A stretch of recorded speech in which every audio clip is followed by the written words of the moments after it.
Let's get started. Welcome back. Hopefully everyone had a nice break. Hopefully nobody forgot too much about artificial intelligence while we were away. If you did forget that homework 7 is due tonight, just a friendly reminder that you should try and get that in.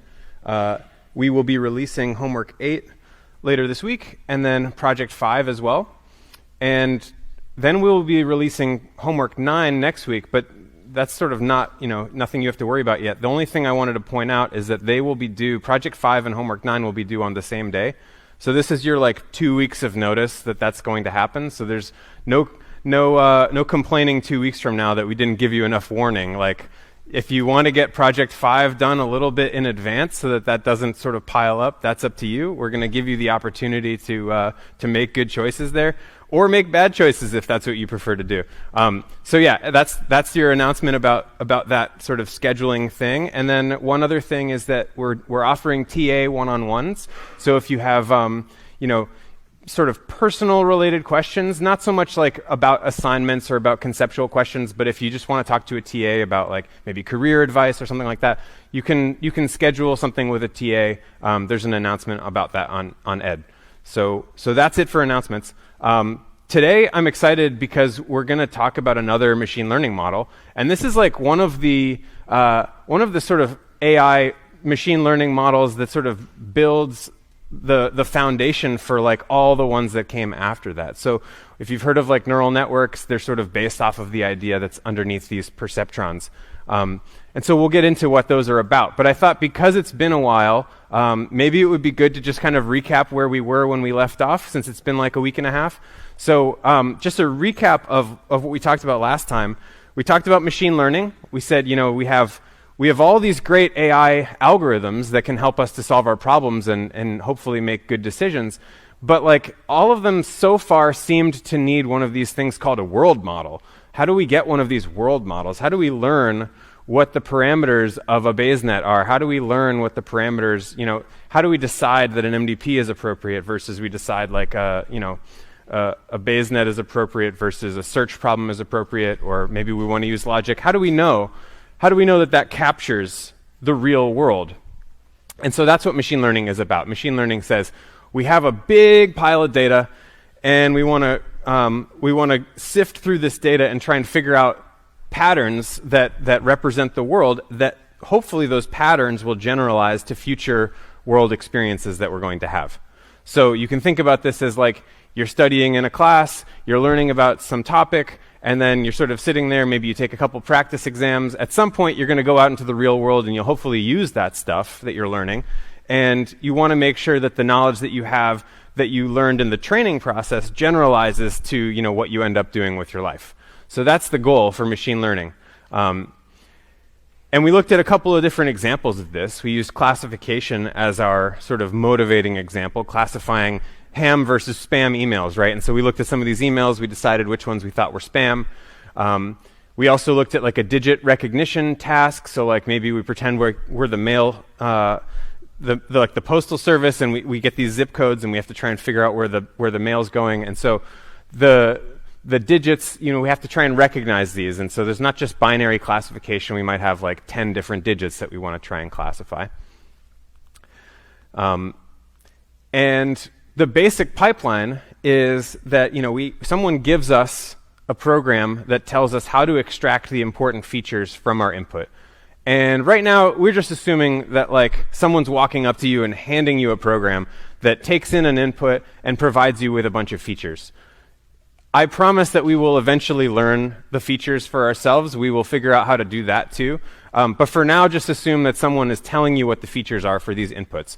So for the spam and ham example, this could be various features or relevant information about the email, how many times does it contain the word free? How many times does it contain all caps words? How is it from someone that we know? Are they sending it to a person by name, or are they just saying hello? And if they are sending it to a person by name, is it your name or is it someone else's name? So these would all be potentially useful features for the emails. And then for the digits, this might be things do I see a pixel in the position 1, 1? And is it on or off? But it could also be sort of higher level features, like how many loops does this particular digit contain. So, this one would, I don't know if that counts as a loop. This one has 0 loops. This one would have 1 loop. You can kind of get a sense. So there could be higher level features. There could be lower level features. But basically, someone's handing us a program. That's the first arrow in this chart here. This is the feature extraction piece. And the idea is we take some input. It could be an image. It could be an email. It could be something else. We're going to extract the features using whatever program someone handed to us. And then from the features, we want to do this piece, this machine learning piece.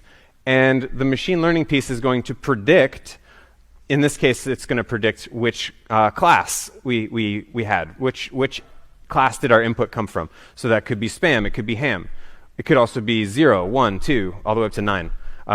So it could be, something else. It doesn't have to be limited to these two examples. So that's like the picture, and we're trying to figure out what goes inside of this second arrow. And last time we looked at the naive Bayes model, right? So this says, we have a Bayes net. We would like to use it to model the world. And this is like a classic Bayes net, just like we looked at in our Bayes nets unit. But we were saying, we're going to use this for the purposes of classification. And we don't know in advance what the conditional probabilities look like inside of this thing. So this is the first time that we've ever had to learn the model that we were going to use for prediction. So we start with some structure. In the naive Bayes model, the structure always looks like this. We have some class variable that influences what we're going to see for all of the features, and then the features are all independent of each other given the class variable. And so we can use this model. First, to perform training, we can try and learn what the weights of these conditional probability tables are. And then once we've learned them, we've also had to, we can use our data to learn the prior distribution over the class variable. We can then perform classification doing classic BayesNet stuff, the same stuff that we were using before. So basically now we're just learning the weights inside of these tables. So for the spam ham example, we showed these tables. We said these are all the values that we're going to have to fill in these tables. And how do we do that? So we looked at our big set of data. We looked at a bunch of emails. I think we looked at maybe even 3 emails, as many as 3 emails. And then we had to figure out what all the parameters of these tables were. And so we did it by hand. And then I convinced you that if we did it on a bigger set, then we could use those probabilities instead. And so we filled in this table, and then we did the sort of classic BayesNet stuff, and we got some decent results out of it. So one piece of that is okay, how do we estimate these parameters? How do we estimate the parameters of this model? We talked about counting jelly beans in this jar, right? So we're going to pull some jelly beans out of the jar. Maybe we pull 3 beans out, and we get a red, red, blue, right?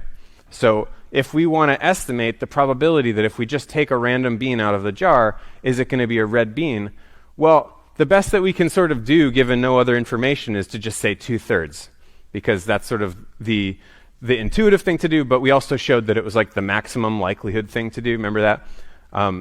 So there's one way of estimating these parameters that says, okay, well, which parameters would make the observation the most likely conditioned on that parameter? And so this is basically how we're setting these parameters. And then we talked about, what could go wrong is, well, what if we never pulled a blue bean out of this jar? There were still some blue beans in the jar, but maybe if we didn't see them when we pulled out our sample, we wouldn't know that. And so if someone asked us, what's the probability of blue beans, we'd say 0, right? And we saw some examples of this with the spam ham classifier, right? And this is the idea of overfitting.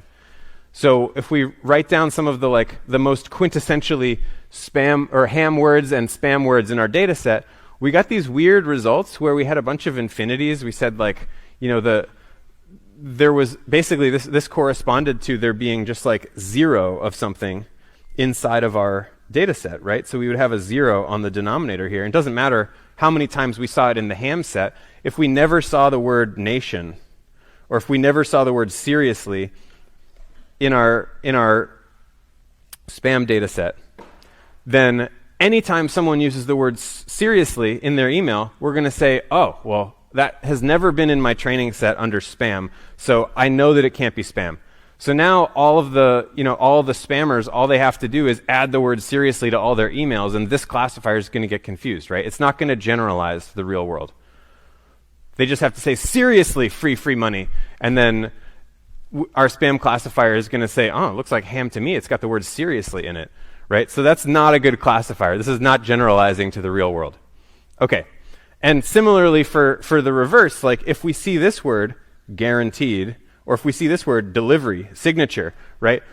Like sometimes I've got packages in the mail, and sometimes I get an email notification, and sometimes it says delivery, and sometimes it says signature. But if my data set doesn't have any examples of emails like that, I see no ham examples of those words in my data set, then my classifier is going to throw away all of my tracking update emails. Maybe that's a good thing. Maybe I get too many of those. I don't know. But this is an idea of overfitting, right? We're making the wrong prediction given the training set. What we really want to be doing is making the right prediction in the real world. We would settle for making the right prediction on our test data set, but if we just train and if we overfit to our training set, then we're going to have a bad time. Okay? So that's kind of what's going wrong here. We looked at another example. We said, okay, classify this digit. We have this nice model. Hopefully we've learned with our sort of, naive Bayes model. It's, each of the pixels in this handwritten digit is a particular feature. They can be on or off. And, we went through and we said, okay, well, let's calculate, given our model, what's the probability of seeing each of these features conditioned on the class, right? Well, the classes have their own probabilities to begin with. Maybe they're equally likely. And then as we go through, we look at each of the features, we multiply the conditional probabilities in. Eventually we get to this pixel, and we say, oh, that pixel, it was only on very rarely for 2s, but it was never on at all for 3s, right? So we're multiplying a 0 in, and as a result, this probability is 0. That probability is some small number that's not 0. And so the model says, oh, it's got to be a 2, which, again, is not generalizing. This is not what we want. So if someone decides to put a period after their zip code for some reason, we don't want our model to get confused and think that the wrong number has been selected there. Okay, so this is the idea of overfitting. We looked at one way that we can try to combat this problem, and it was this concept of Laplace smoothing. And so we said, well, all right, if the problem is just that sometimes the training data doesn't contain certain data, well, what if we just pretend we saw every type of data, right? So this is a very simple idea. It says we're just going to add some extra data to our training set, and every time we're counting, if we don't see something, we just increase the count by 1. Even if we do see something, we still increase the count by 1, right? So this idea of we're going to increase the count by 1, and then we're going to update our estimated probabilities accordingly. So we're going to go from 2/3, 1/3, which is like the original data. If we just looked at the training data, that's what we would have seen. 2/3, 1/3, we would say 2/3 it's red. If we add in the sort of Laplace smoothing thing and we add a red and a blue, then we say, well, 3/5 red, 2/5 blue, because you can never be totally sure there's not a blue in your jelly bean jar, right? We all know blue jelly beans are lurking everywhere. So we talked about like the different amounts of smoothing that you could add. Like that was just one extra sample, but we could add, potentially we could add 5 extra samples to each class. We could add 100 extra samples. If we add 0 extra samples, it's just the sort of original thing, right? 2/3, 1/3. If we add 1, we saw this a second ago, but then like if we added 100, we crank it all the way up to 100. We say, okay, we're going to add a lot of smoothing. Then we end up with something that looks roughly uniform because you're going to need a lot of data to counteract the amount of smoothing that you've got. Okay, so we saw it in a bunch of different math formats, but when we went back to the emails example, we saw that adding in this Laplace smoothing helped us to avoid these infinities in our sort of probability ratios. So this is saying like the most hammy looking email words are now the list on the left, and the most spammy looking email words are the ones on the right. Side note, do you guys know what Helvetica and Verdana are? Do you know what those are? Yeah?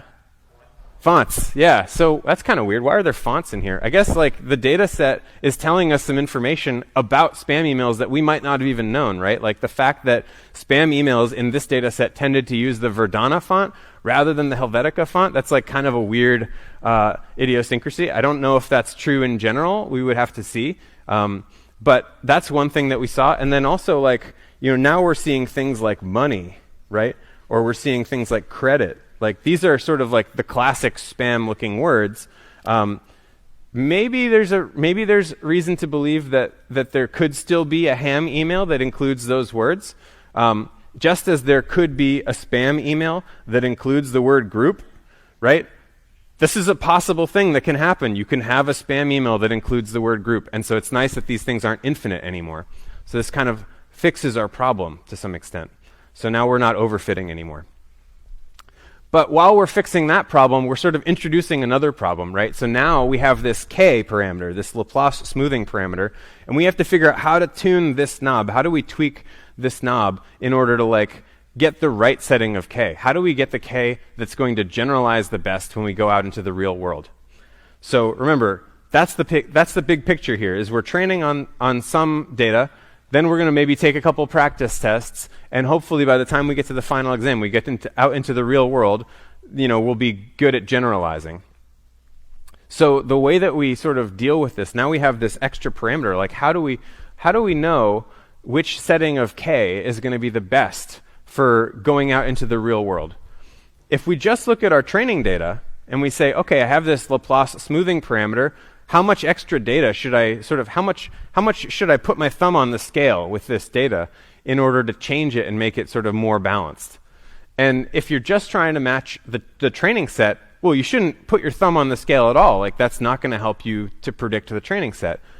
But we don't care about predicting the training set. That's just sort of how we're going to train the model. Eventually, we want to go out in the real world. We want to take the final exam, and we're hoping that we have a good value of K. So the way that we're going to do this is we're going to split the data. We have this big stack of data. We're going to use that for like the whole machine learning process. Some of that data we're going to call training data, and that's how we're going to learn the parameters of our model. That's like the parameters of our naive Bayes model, right? The conditional probabilities. So we use all the blue, the training data, for that, right? We just learn the model, and we just estimate these parameters, and we do the best we can to minimize the error on our training data. But we have this parameter K, and in order to get here, like, we needed to decide, like, what were we going to estimate, and so we had to come up with some guess of what K would be a good K, right? So we have some Laplace smoothing parameter. We're saying we need to, let's just set it to 0 and see how that goes. We set it to 0, we get a bunch of infinities. We say, okay, well, maybe we want to crank that up to 1. All right, so now we can try another one. And so we can train each one of these K settings on our training set, and then how do we know which one is the best? We can't go and look at our test data. We only get to take the final exam once, right? Unfortunately, some of us might want to take it more than once, but like some of us might not want to take it at all. But so, like, we can only take the final exam once. We can only, once we go out into the real world, we're out. We're not training anymore. And so how do we know, is this K equals 0, better or worse than this K equals 1, versus this K equals 100? Like, how do I decide? And the answer is we're going to take some practice tests, right? We're going to use our held out data. We're going to save some of the data in our big pile of data, and we're going to use that for establishing which of these K values, which of these Laplace smoothing parameters is the best. And so we're going to train on some data for a fixed value of K. Then we're going to train on some more data, the same data, for a different value of K, and then we're going to compare those by looking at the held out data. How well are those different models doing at predicting on the held out data? So this distinction is pretty key. And then once we've locked down, we say, we've looked at all the K values that we care to look at. We think this one's probably the best. We've trained our model on the training data as much as we think we can. Once we've done all of that, then we're allowed to stop training and go and take the final exam and put our model out into the wild and evaluate the accuracy. So we can't look at the test data. It's very tempting to look at the test data because there's so much more data in there. Wouldn't that be great? We can use all that data for training our model. How nice that would be. But like, here's the thing. If you go and take the test data and you use it for training, how are you going to know if you're generalizing? The whole point is we want to generalize when we go out into the real world. If we use the test data, then we might overfit. the same problem we had when we had just the training data, right? And at least when we keep the test data separate, we can check if we're overfitting.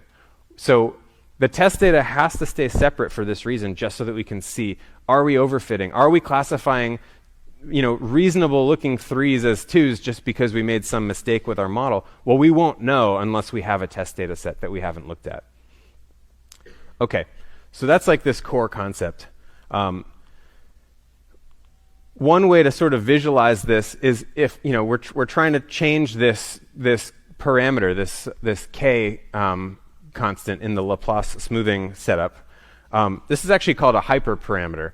So there's the parameters of your model, which are like the conditional probabilities and like the prior probabilities in your Bayes net, or if you could have some other model that has its own different parameters. We'll get to that later.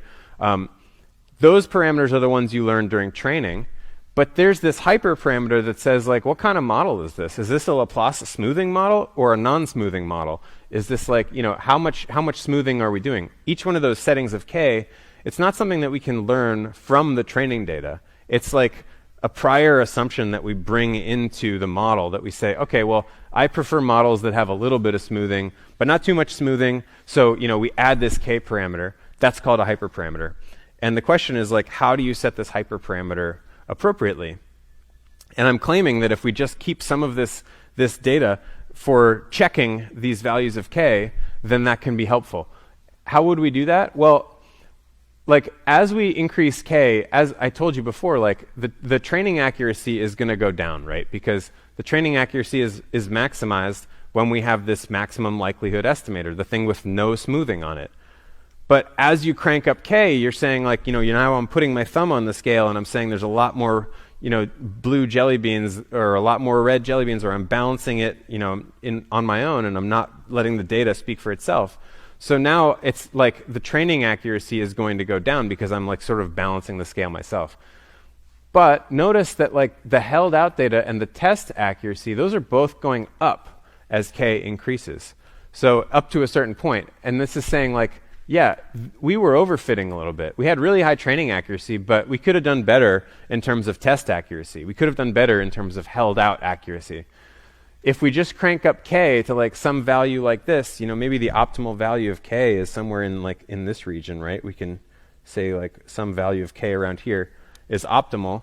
Then like we should try and set k to that number. And the way we're going to do that is we're going to try and find the value of k that maximizes accuracy on the held out set and hope that that generalizes better than just only using the training data. So now we have this way. We use the held out data to evaluate accuracy as we change different, as we change k to different values.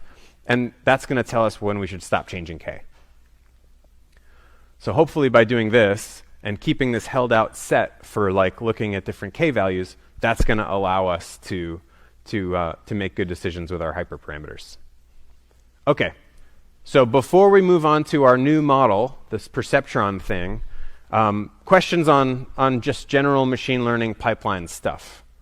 What questions do you have? Yeah.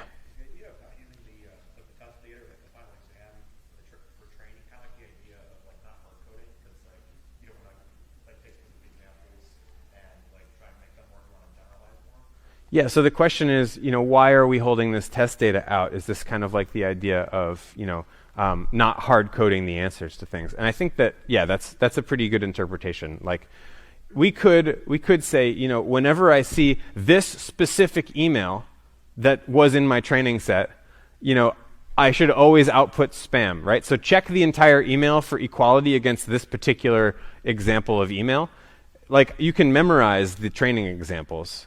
But if you just memorize the training examples, then you're going to get some new exam question that's not in your training set, right? Hopefully we write an exam that isn't just a copy of a previous exam.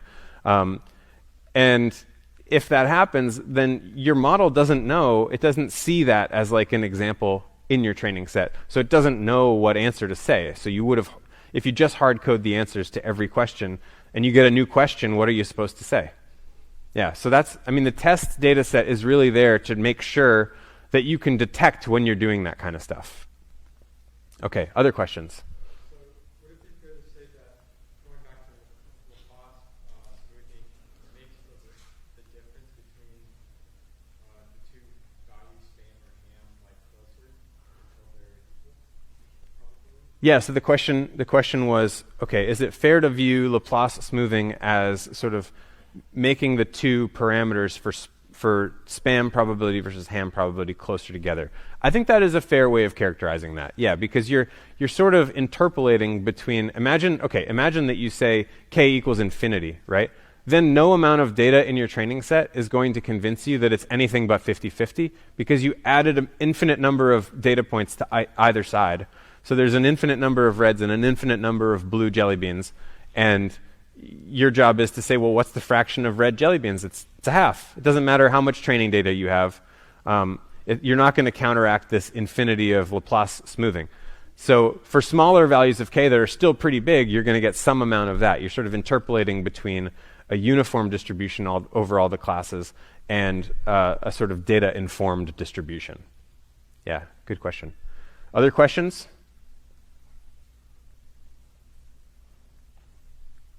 Okay, good. Hopefully that means that we mostly remember this stuff from before break.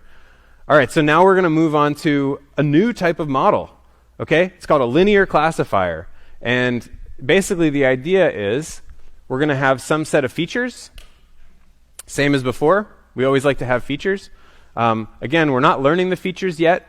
Someone is handing us a program. They walk up to us and say, here's your feature learning program. And so we say, okay, I'll take this feature learning program. I look at some input, and then I extract the features according to that program. But now the model it's a very simple model. We're just going to say, multiply each of those features by some number, some weight, and then add up the results. Okay? If that number is really positive, we say the output is a positive class label. And if that output is really negative, we say the output is a negative class label. Right? So basically the idea is we're going to take all of these features, take a weighted sum, and if the number is big, we say it's one class. If the number is negative, it's another class. So imagine that we get this email. An email lands on our desk, like emails often do, okay? And this email, it says, hello, do you want free printer cartridges? Why pay more when you can get them absolutely free just? Okay, so that's the whole email. And some program that someone walked up to us on the street and handed to us says, these are the important features for classifying spam versus ham in emails. What are they? Well, there's the number of times they say free. That's a classic one. There's whether they use your name. That's another good one. How many times did they misspell words? Okay. Is it from a friend of yours? Generally, if it's from your friend, hopefully they're not sending you spam. Yeah, so there's all these different features. The program tells you these are the features for that email, right? And so now our job is to classify, is this spam or ham? Okay, so don't worry about the arrow on the left. Someone's handing us a program that does that for now. We're going to worry about the program on the right.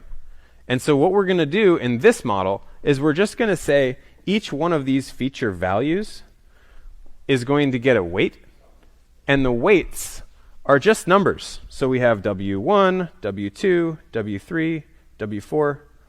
Okay? There's one weight for every feature in our feature vector. And all we're going to do is multiply the value in the feature. So that would be like this 2. Right? Value in the feature gets multiplied by the weight.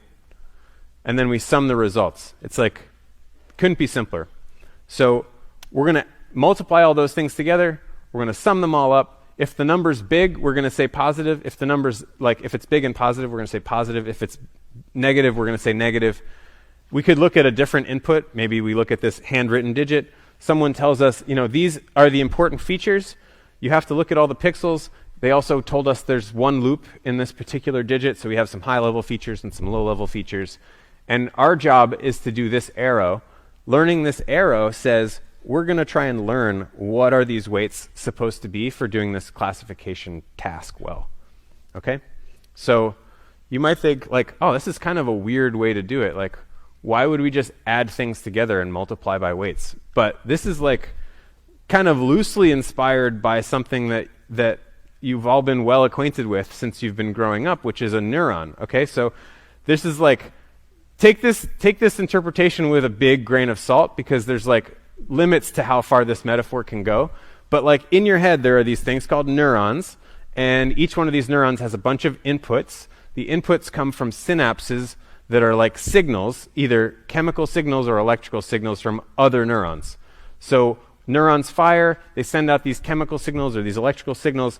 Those are called synapses. And then those synapses go into a particular neuron. And then the neuron sort of aggregates those synapses sort of with, some particular weights for each connection. And then as you see sort of, you reinforce various patterns in your environment, like you can start to predict various things. So like you might have a neuron that says, am I hungry or not? Or you might have a neuron that says, am I detecting that I'm looking at a face or something like that? And you can imagine that like when certain inputs come in and you sort of reinforce those inputs over time and you change the weights of these neurons, then you can start to have that neuron predict various things. Okay? So we're going to like loosely be inspired by this, and we're going to build our own thing that looks kind of like that picture. This is a perceptron, and basically it works the same way. It has a bunch of inputs. Each of the inputs has a weight associated with it. That's these little resistors on there. And so like the thickness of that resistor tells you like how much weight should you associate with that particular incoming edge or that connection. So like when you see a signal coming in, that's like a feature. That's like, I saw this pixel was on. I saw that pixel was off. I saw the word free like 7 times in the email. And like each one of these inputs is going to take a particular feature, multiply it by some weight, and then the whole thing is just going to add those things together. Okay? So we're taking a weighted sum over our features. And then the output is either big or it's small or it's, positive or negative. And we're going to base our decisions off of the output of summing these weighted features together. Okay? That's the big picture. So the inputs are feature values. Each feature has a weight. The sum of these weighted feature values is what's called the activation. And the way it works is this. It's like it's a sum over the weight times the feature for each of the features.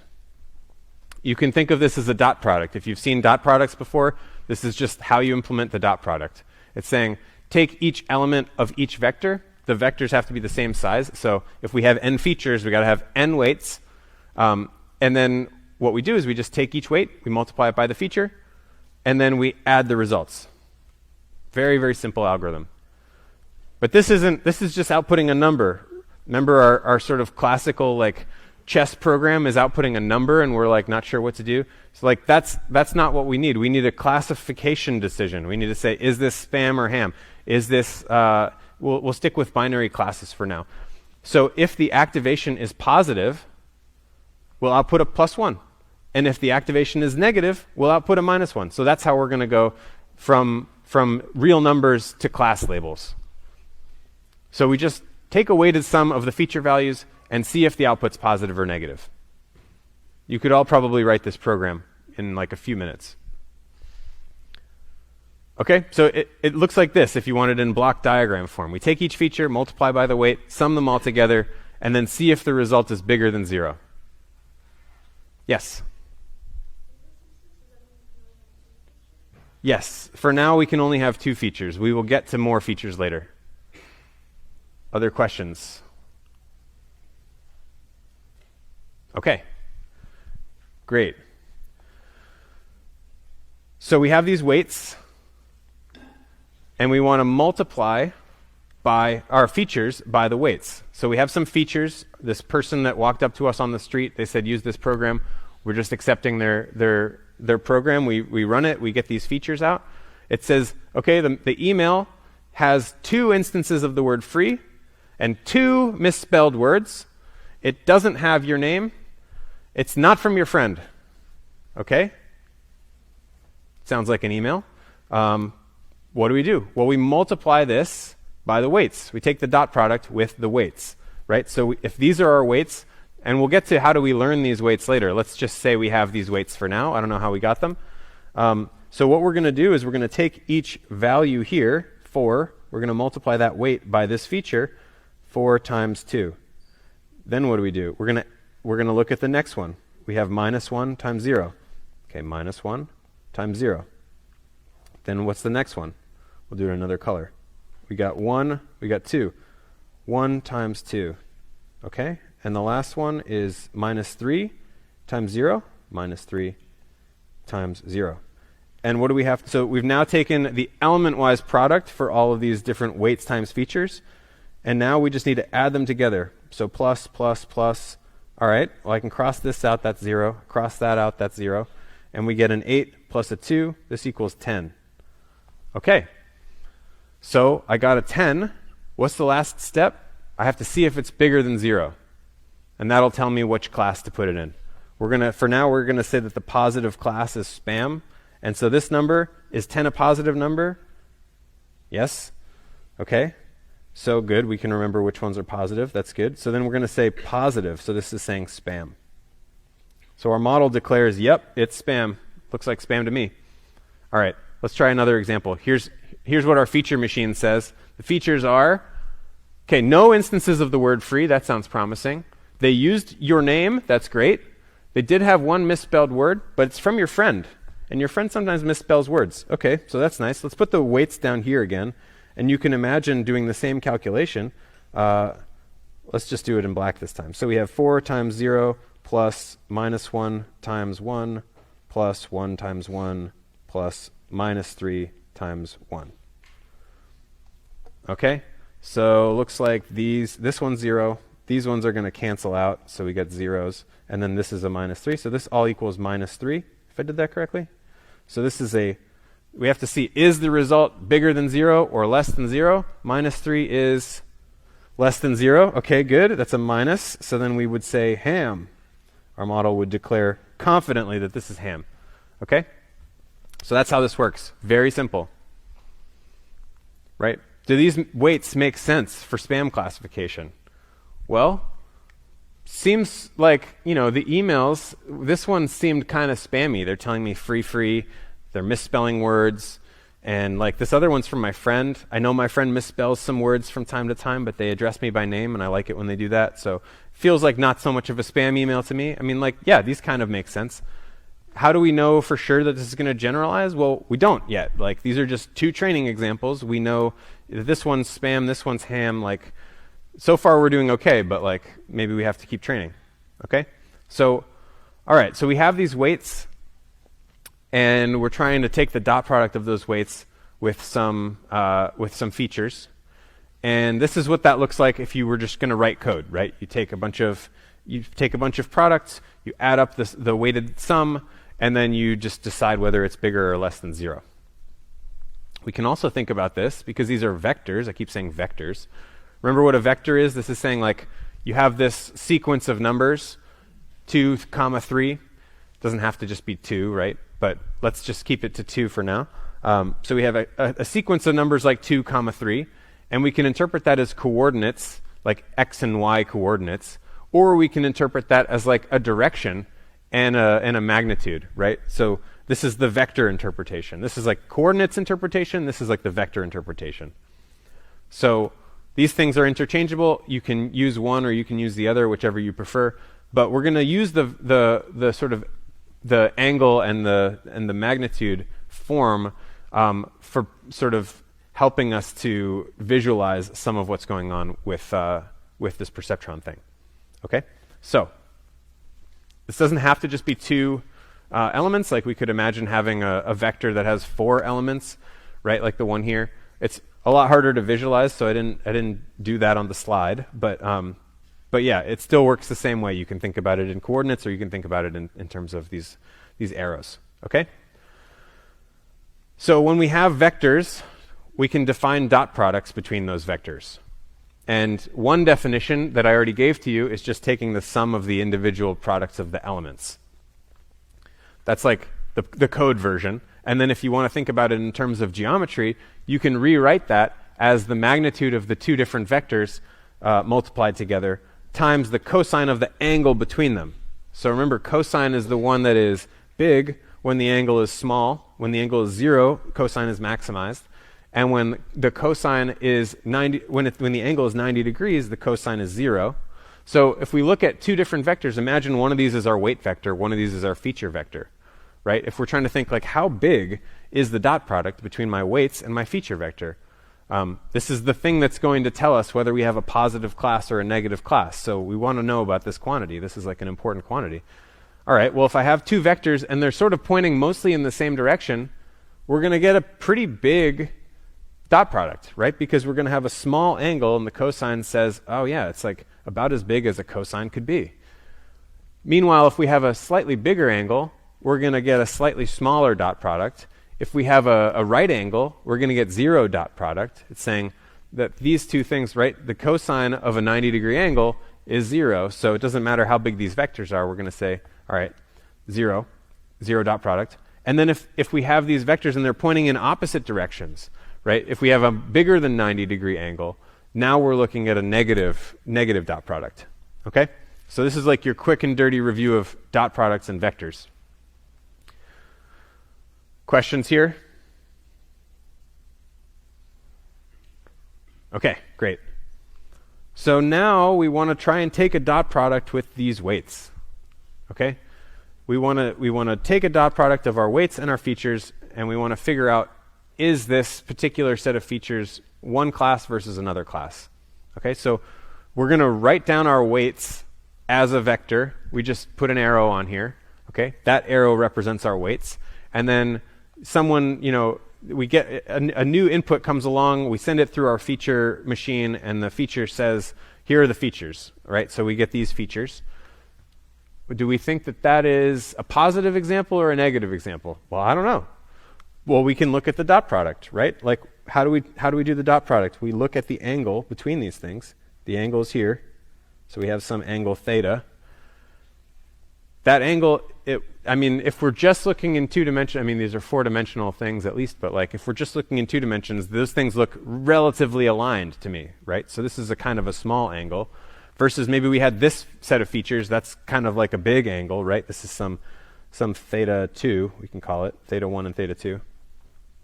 So, all right, so we have theta 1, we have theta 2. If I had to ask you, which one of these has a higher dot product, which one would you say? Theta 1?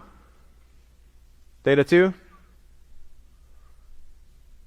Question? Yeah, okay, holding up a 1. Yeah, great. So yeah, theta 1 is a smaller angle, which means it has a bigger dot product.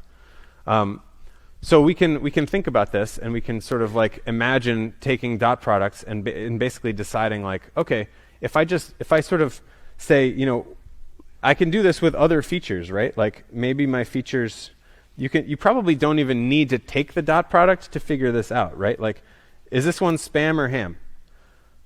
Well, it's probably spam, right? Because it's pointing in the direction of this weight vector, which we said is kind of like how much is it spam, right? So this is saying like spam. Oops, pressed the wrong button. Yeah, like this one might be spam. What about this one?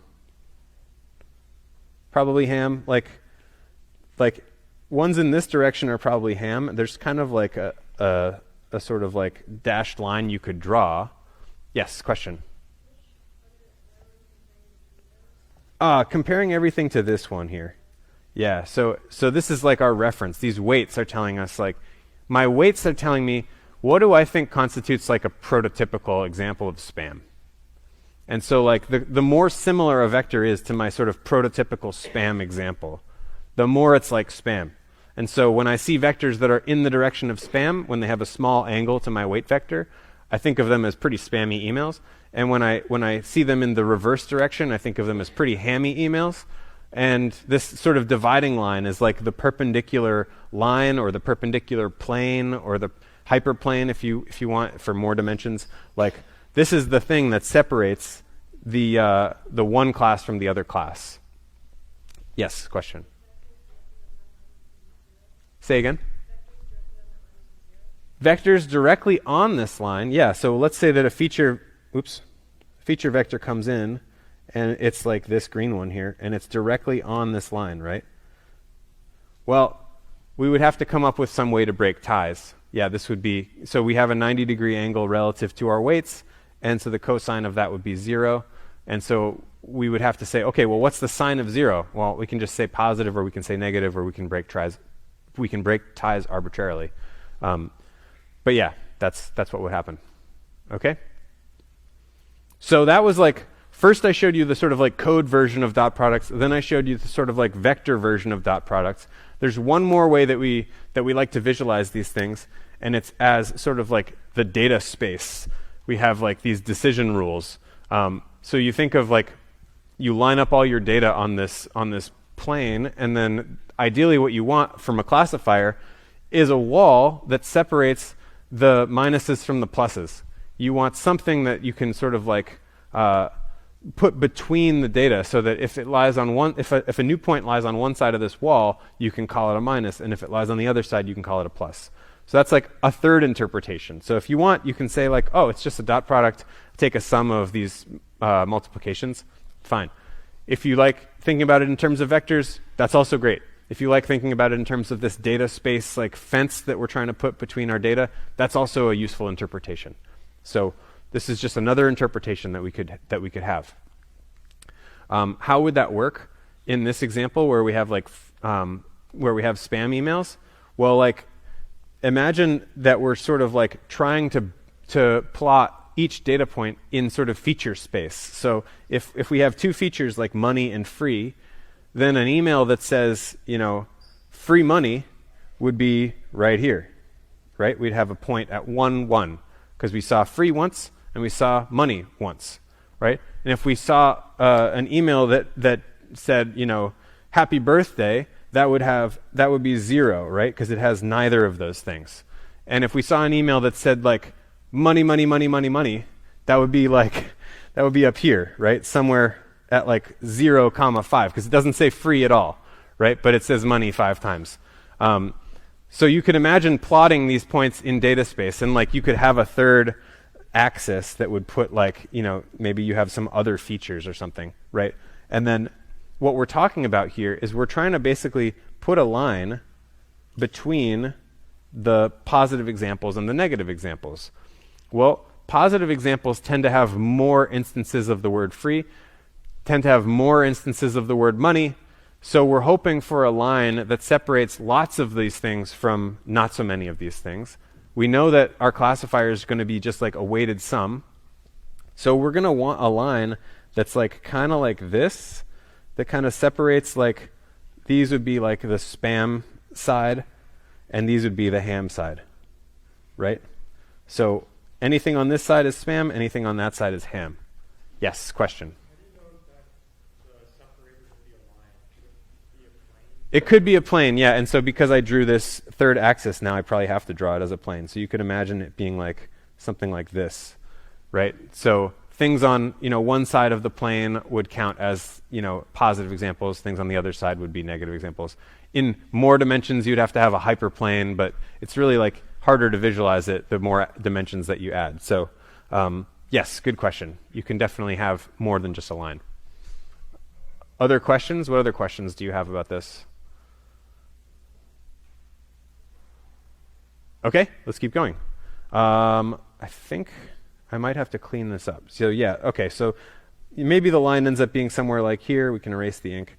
And so we have our sort of spam examples on one side, the ham examples on the other side. And this is just like the line where f.w equals 0. So if we want to think about that in terms of like lines and planes and like how do we do that? Well, we're basically saying, if the dot product is positive, it's positive when 4 times the number of free plus 2 times the number of money is greater than 0, right? So this is the line 4 times free plus 2 times m equals 0. So we could calculate what that line looks like. There's actually there's an error in this slide that I didn't have time to fix. So like this won't actually end up being correct. It's going to go through, like put it this way, if you had 0 of each of these, it would still be 0, so the line has to go through here. So someone has added a bias to this line to help it sort of move away from 0. So there's like a bias that someone added. Maybe the bias is like, I don't know, maybe the bias is like 1.5 or something like that. But anyway, so it's not super important, the details here, but like this is the line where the features dotted with the weight vector equals 0, and so that's how we're deciding what's the shape of this line.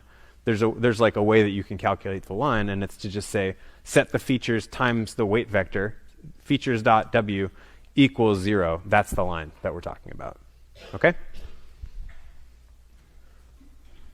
Could also be a plane if there's more dimensions. Okay. So now the question is like, how do we learn these weights, right? What we would like is to start with some weights. They might not even be that good. And we want to push the weights in the direction of like better weights. And so how we're going to do that is, we just initialize the weights arbitrarily. This is like a classic AI technique. We don't know where to start, so we'll just start with 0. And then for each training instance, we're going to classify with the current weights. We're going to guess whether the answer is positive or negative for that training instance. So what does that look like? We have some piece of data. We don't know what kind of data it is. It might be positive. It might be negative. It's falling from the sky. It's landing on our data space. And we want to see, does it land on one side of this line or does it land on the other side? If it lands on the first side and it's correct, then like it's a plus. It landed on the plus side. Everything's good. We can sort of like leave things how they are. We don't have to change the weights if we're classifying things correctly. Sort of makes sense. But on the other hand, if it's wrong, imagine like it falls down, it's a minus example, but like it lands on the plus side. Well, now we have to push the weights in the direction of classifying that point correctly. So that's the idea here. So we're going to try and learn how to change those weights so that we start making better classification predictions. So that's using the sort of data space notion of this classifier. It's a little hard to see like what are the actual updates going to be in this representation. So we're going to switch back to the vector way of thinking about things. But this is sort of what's going on under the hood. But if we draw it in sort of the vector format, we're saying, okay, I want to take my weight vector. I'm going to dot that with my feature vector. If the number is greater than 0, I'll say it's a positive example. If it's less than 0, it's a negative example. What does that look like? Well, let's say that I have some weight vector. It looks like this. It's the black line. Okay? And then like a new feature comes in, right? So this input is like, it has these features. And we say, okay, well, is this going to be a positive or a negative example? Well, according to this weight vector, it lies on, the sort of positive side of this green region. So that means we're going to predict that it's positive, right? We can also look at this angle. We see that this angle is like less than 90 degrees. We say, okay, well, it's probably a positive example. Maybe it's positive, maybe it's negative. At some point, we look at the label, because this is a training example. If it's correct, if we actually predict positive and it's positive, then we're good to go. We don't have to change the weights at all, right? So why would we change the weights if we're predicting correctly? But if we're wrong, what we're going to do is we're going to adjust the weight vector so that in the future we'll be more right? How would we want to adjust this weight vector given that this feature was misclassified? Let's say we say the feature is positive, turns out it's actually negative. How would we want to adjust the weight vector in order to compensate for that? We want to kind of push it away from the feature vector, right? We want to try and find some way. I guess I've already given away what we're going to do, but like, we're going to try and find some way of moving the weight vector so that it points opposite to the feature vector, because the feature vector is not similar. We don't want it to be similar to the weight vector. Currently, it's kind of similar. They have a small angle between them. But we want to move it. We want to move the weight vector so that they have a larger angle between them. Why can't we just move the features?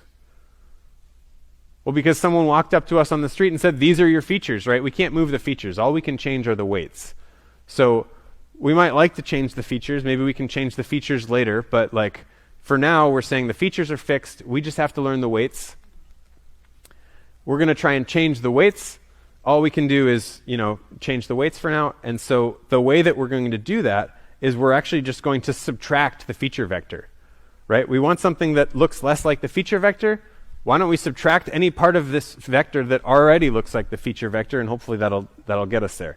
So what does that look like? It's saying we have to subtract. We take this vector, and we have to flip it around, and we place it at the end of the first vector. right? So we take our weight vector, we add to it the flipped around version of f, and what that produces is this pink vector, and that's our new weight vector.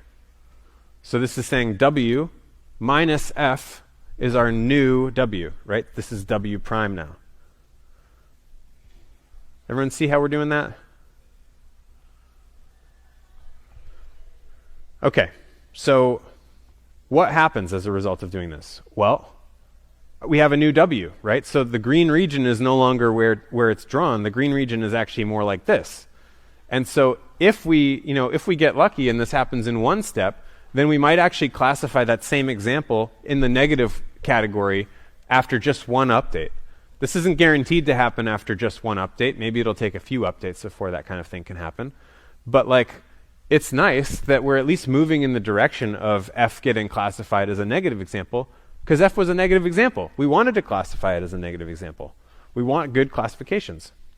Okay, so subtracting f when the answer was negative, and if the answer was actually positive, we'll have to do the opposite. So I'll show you that in a sec, right? So case 1, we have this dot product. We say w dot f is greater than 0, so we predict +1.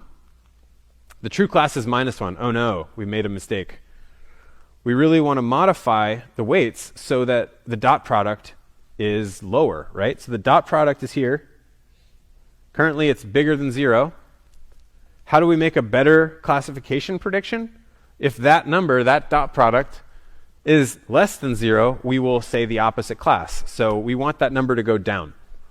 So how do we make that number go down? I'm claiming that all we have to do is subtract f from w to make our new weight vector, and that this is going to make that number go down. Well, how do we know if that number is going to go down? Let me try and prove it to you. Okay, so we have this w prime that we're going to dot with f, right? This number I'm saying is going to be less than what we started with. Well, what is this? W prime is just w minus f. And we're dotting that with our features. Okay? So far, so good. Distributive property still works on vectors, so we can actually just take w dot f minus f dot f. No problem, we can distribute. What's w dot f? Does that look familiar to anyone?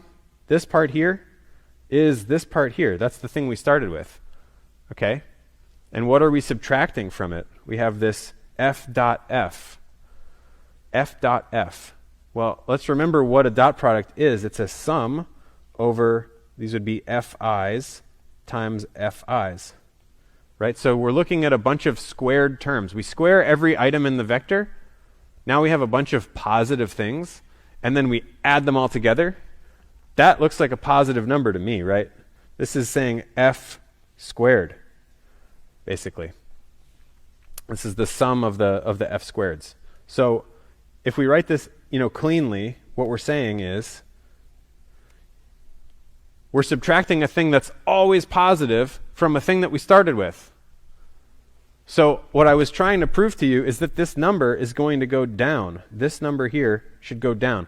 Is it going to go down? Well, it's going to go down by exactly this much. That number is always positive, so it's going to go down. So that's great. That's case 1. That's saying we predicted a +1, but the true answer was a -1. So we should subtract this f. What about case 2? What if we say it's a -1, but actually it's a +1, right? The true class is a +1. Oh no, we made another mistake. We want to modify w so that the dot product is higher now, right? Because we're saying the dot product was not big enough that we classified this incorrectly. So we need that dot product to go up now. How do we make it go up? Well, we're going to add the feature. We're going to add the feature, and what's that going to do? Well, it's going to have the same exact effect. I'm not going to go through the math. I'll just write it on the slide. So we do the same distributive property, and now because we're adding, we're going to get a plus f squared. So what does that mean? It means that now that we have plus f squared, it's saying that this thing is actually going up. So we're increasing our dot product. So when we add f, we increase the dot product. When we subtract f, we decrease the dot product. And if we want to write that compactly, if you're like me, I actually always forget which one is which. if I'm adding f or subtracting f. So there is a formula that you can just remember where you multiply by the true class label. The true class label is a +1 or a -1. So that will tell you whether to add or subtract. So all you have to remember is this one equation where y star is like the true class label. And then you either add or subtract f according to the true class label. So that's like the compact version if you have trouble remembering this stuff. Okay, so that should prove to you that like as we're pushing these weights around and we're trying to spin that line so that we get the right classification region, that's actually going to work. Okay, so that's great. It works. So how does this look? In the case where our data can actually be separated, like there are some lines that you could draw. I don't know if it's going to be this line. It could be this line, could be this line, could be this line. But all those would like separate our data. In the separable case, at some point we're gonna look at our training data and we're gonna like try to classify it. We're gonna go through this procedure. Okay, the first step of the procedure is initialize the weights somehow. So we get one of, it might not even be one of these lines. Maybe our line looks like, maybe it looks like this red line. Maybe this is our starting line. Okay, so we start with some weights, right? So that gives us some decision boundary, and then we get some data point that I've now drawn a square around, this green square, and like we just decide, is that a positive or negative example? Like what does our line say? Maybe it says, oh yeah, that looks like it's a plus to me, and this is like the zeros, like we have pluses and zeros, right? So this side would be pluses, this side would be zeros. Okay, so we got it wrong. So we make some updates to our line. Maybe our line looks like this, and we look at another data point. Okay, so this process can repeat. So we get another line, we get another data point. We see, is it a mistake or not? We keep, moving our line around. We keep looking at more data. We keep doing this until at some point our line will be between the different sections. It'll separate the positive and negative examples. We won't sort of prove why that happens, but you can kind of see, like, if we're always moving in this direction, then hopefully we're always, going to be making the right kinds of changes to our weights. Okay, so at some point we will stop, and it'll be separating the pluses from the minuses. Yes? Do we only look at each data point once, or can we look at it multiple times? That's a good question. So I think you can. I don't think there's a problem looking at them more than once. So if you get to this position, what happens? Like if you then look at this data point, the decision. The procedure says if the prediction is correct, you don't change the weights. So you could keep going through the data set, and it would just be sort of like wasted computation. Maybe you go through it one more time and see. If I look at all my training data again, did I make any updates to this line? If the answer is no, then you don't need to go through it an extra time because you're not making any changes anymore. Yeah, good question. What other questions do you have? Yes? How do you get the line? You mean how do you draw the line on the graph? Yeah, like at the beginning, at the first step, how do you get the first line and then change it? Okay. Yeah, how do you get the first line? So you need to initialize it somehow. So far I was saying we can just set our weights to all be 0. If we set our weights to all be 0, then you probably get like a 0 line, something like that. So sometimes you'll set them to small positive or negative values, and then you'll just hope for the best. But like really the key here is not how do you initialize the line, it's what do you do to change the line to make it more accurate at predicting. Is that a satisfying answer? So there's no way to get it from the first line to be like to separate it correctly. I have to initialize it somehow and then keep changing it. Well, you could always guess exactly the right deciding boundary, but like it would be pretty unlikely if you had a lot of data. So yeah, probably you're going to guess something that's wrong. It's going to start making some good predictions and some bad predictions. The good predictions are fine. You don't have to change the weights for those. But when you have bad predictions, you want to make those be good predictions later. So you want to change the weights. You want to sort of push that line in a particular direction so that it starts classifying stuff better. Does that make sense? Other questions? Yeah. After we went through all the points, is the same weights, or are we going to improve from that? Yeah, so similar question to before, saying, as we've, if we've already gone through all the weights, is looking at the same weights, if we've already gone through all the data, is looking at the same data again going to help us? And the answer is, once this thing converges to something that separates the data, which in this case I've drawn it so it's separable. Like if the data were sort of intermingled, you can't make this claim. But let's just say for the separable case, once we find a line that separates the data, then it will always predict the right label for all of our training data. And so it doesn't matter how many more times we go through the training data, we're always going to predict the right label. We're never going to change the weights again. Okay? Yes, more questions.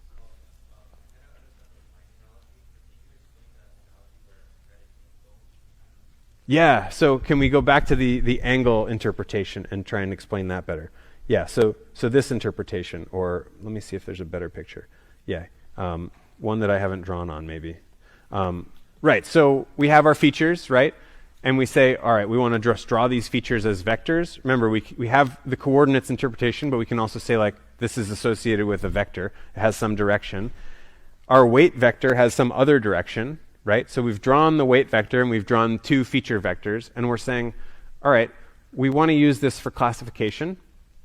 So there's some angle between f and w for each f that tells us, like, how similar is this f to what we think of as, like, the prototypical spam email, right? The prototypical spam email has lots of the word free, lots of words misspelled, and like, so you can think about these numbers here as, like, this is saying, it's a strong feature indicating that it's a spam email.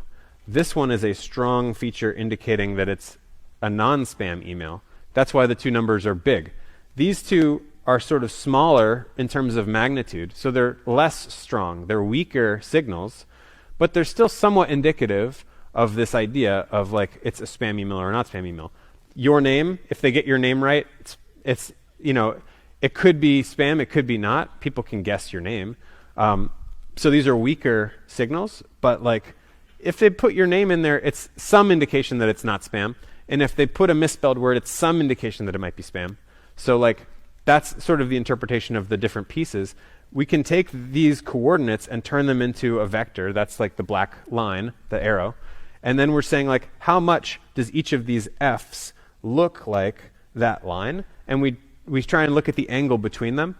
And if the angle is small, then the vector is quite similar to our sort of canonical spam email, right? And so this angle between them is helping us to figure out how spammy is it? Is it pretty spammy?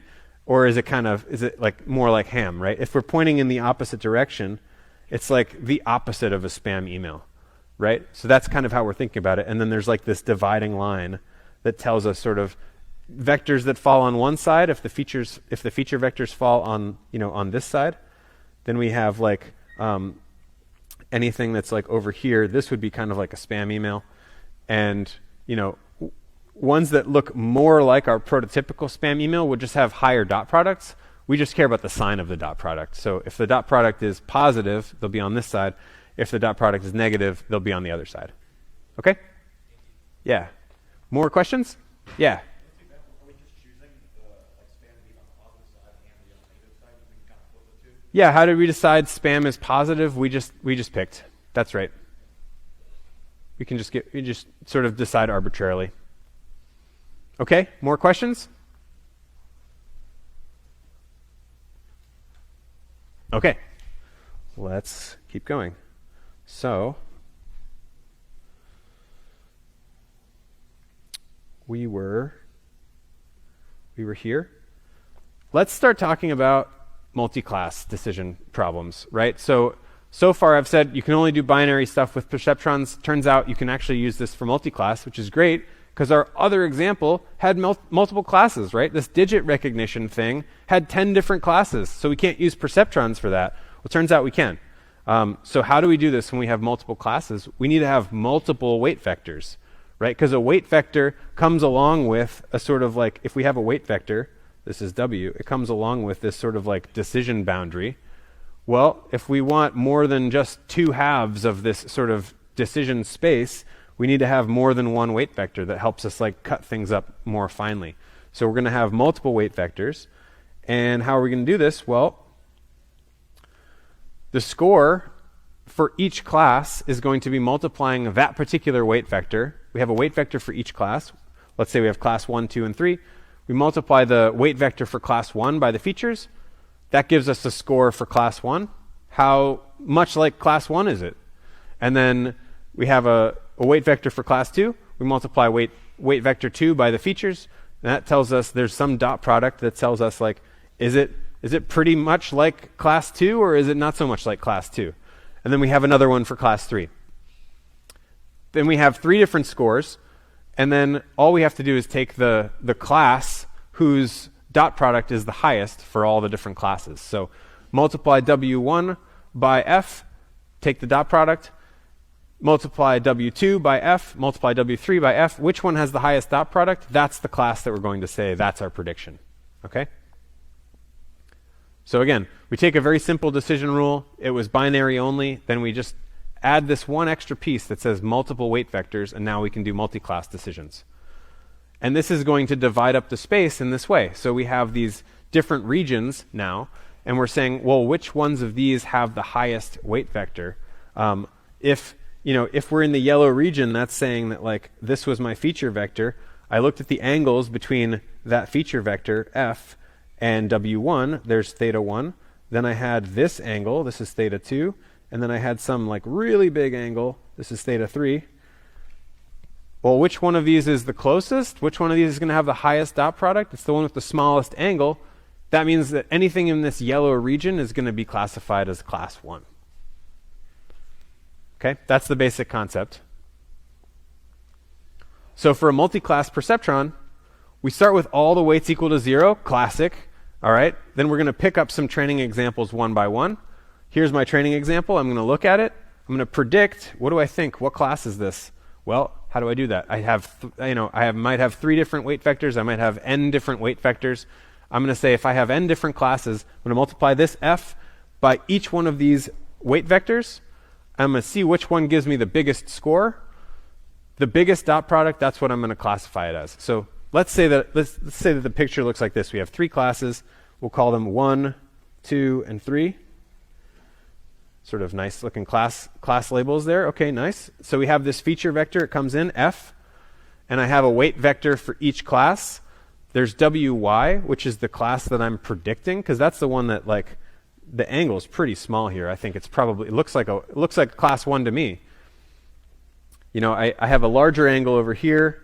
This is a bigger angle, and then this is, like, very, very large, almost 180 degrees. That's, like, basically a complete opposite example. So probably F is a 1. Turns out F is actually a 2. Oh no. Okay, 2. So we got this one wrong, right? So how do we fix that? Well, in order to fix that, if it was correct, we wouldn't change the weights. But it's obviously, in this case, it's wrong. We say that it's, we have to change the weights. Not only do we need to fix the weights for the wrong answer, but we also have to fix the weights for the correct answer. So we want to make the wrong answer look less like this feature vector, right? And we want to make the right answer look more like this feature vector. So you can probably see what's going to happen here. We're going to have to subtract F from the wrong answer, and we're going to have to add F to the right answer. And what's going to happen is the arms are going to sort of swing around, right? And so what happens is we add that, we get the pink. So this is our new Y or W1 prime. And then we get this one. This is our W2 prime. And so we're adding the feature vector to the correct answer. We're subtracting it from the incorrect answer. Same process as before. And what do we do with the weights for number 3? Well, we don't have to do anything because we already didn't think it was a number 3, right? So we can leave that as is. So let's try that on this example here. So we have these different weight vectors. We have 3 of them. Let's say that we're just going through the internet. We're trying to figure out what kind of blog we're looking at. Is this a tech blog, a sports blog, or a politics blog? So that based on your preferences, you can keep reading it or you can go somewhere else. So we have a weight vector for each one of these, and maybe we're trying to, we look at this article with our machine learning system. We want to figure out which class of article it's in. Okay, so we say here's some text from this is the first article. The first article has 3 words in it. It says "win the vote." Okay, so we get some features that come in, and the features there's one extra feature that I didn't tell you about, which is called the bias feature. This is just always 1. This is sort of going to solve that, like the plane goes through the zero, the origin. Like if you want the plane to be shifted away from the origin, you have to add some like bias term. So more on that when we get to like neural networks and stuff. But so we add this bias, and this says it's always 1. And then we have these other features. How many times does it have win? Well, it says win. Okay, so we got 1 win. How many times does it say game? 0. Great. How many times does it say vote? 1. And the 1, right? Vote the. All right, cool. So each one of these things in our weight vector, we're going to have in our feature vector as well. And then we just multiply those things together and try and figure out what the scores are, right? So the score here is going to, we multiply this, 1, 1, 0, 1, 1. So we dot that with this, and we get 1, 0, 0, 0, 0, sum them all together, and 1. Okay? We can dot the same thing with all of these. Dot, yep, that's going to be 0 because all the terms are 0. Dot with the same thing equals 0. Okay, so which class are we going to predict? The one with the highest dot product? We say it's sports. Well, it's not. Turns out that the label says it was politics. Okay, we don't have a great model yet. Got to update our weights. How do we update our weights? Well, we take the current weights. We're going to subtract when we got it wrong, and we're going to add when we got it right. Let me just make sure. We can go back to the previous slide and make sure that that's correct. So we take the weights. We lower the score of the wrong answer. We raise the score of the right answer.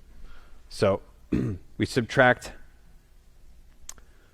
these weights from these, and we get our new W prime is going to be 0, -1, 0, -1, -1. So this is W prime for sports. We can do the same thing for politics. We have to add those weights, and so our W prime for politics is going to look like 1, 1, 0, 1, 1. Okay, that's our new weight vector for politics. We don't have to change tech because tech was already we already didn't think it was tech. So no problem there. So that's the basic concept. We could do it for another one. We say, win the election. Oops. Win the election. Anyone have any guesses about what kind of article that's going to be? Probably politics. Okay, let's see. So the bias, I told you this is always 1. Okay, it's 1. Win, we have 1. Games, nope. Vote, nope. The, yep. Okay, so 1, 1, 0, 0, 1. We can multiply that by the sports weights. These are our sports weights now. So we have 0, -1, 0, -1, -1. Multiply that by our new vector, 1, 1, 0, 0, 1. We get 0, -1, 0, -1, -1. Sorry, this is a 0 also. So this is -2. Okay, we could multiply the same thing by politics. I'll just put them down here. We have 1, 1, 0, 0, 1. That's going to be a positive number, right? We have 3 that match. It's going to be +3. So which one has the bigger dot product? It's politics. Now we're going to say it's politics. Politics turns out to be the right answer. And so we're classifying correctly after one example. I don't know. Maybe we still won't classify win the game correctly. We'll have to sort of run this and see. But that's kind of how you would do this. This is how you would update your weights when you have a multi-class classifier. Okay? So there's a few nice properties of perceptrons. One is that like if the data are separable, you'll separate them. Your perceptron will eventually learn this boundary that separates them, and it will converge in the binary case. You can even say when it's not separable, you can kind of bound the number of mistakes. We won't get into like how to prove this bound or anything, but it's like it can end up being like pretty decent in this non-separable case. But there is one problem with it, which is that if the data isn't separable, the weights might thrash around and they might like alternate back and forth. Like we might start with this decision boundary, and then we might move to this decision boundary, and then we might see an example that causes us to move back to this one, and we might sort of keep ping-ponging between these two different decision boundaries, alternating back and forth, so thrashing until, at no point will we converge. One way to fix that is taking the average over the past couple of lines. That's like a little bit unsatisfying. It kind of works, kind of doesn't work. Another problem is like it'll find barely separating solutions. Like this line probably doesn't generalize as well as this other line would, right? Like we want a boundary that's like sort of halfway between the data. It's unclear like how we would get one of those because the perceptron doesn't care how far away we are from the points. So there's a few problems with the perceptrons. One is that if you just keep training it, you can tend to overfit a little bit. So these are all sort of problems that we will have to address, and we will hopefully address some of those next time.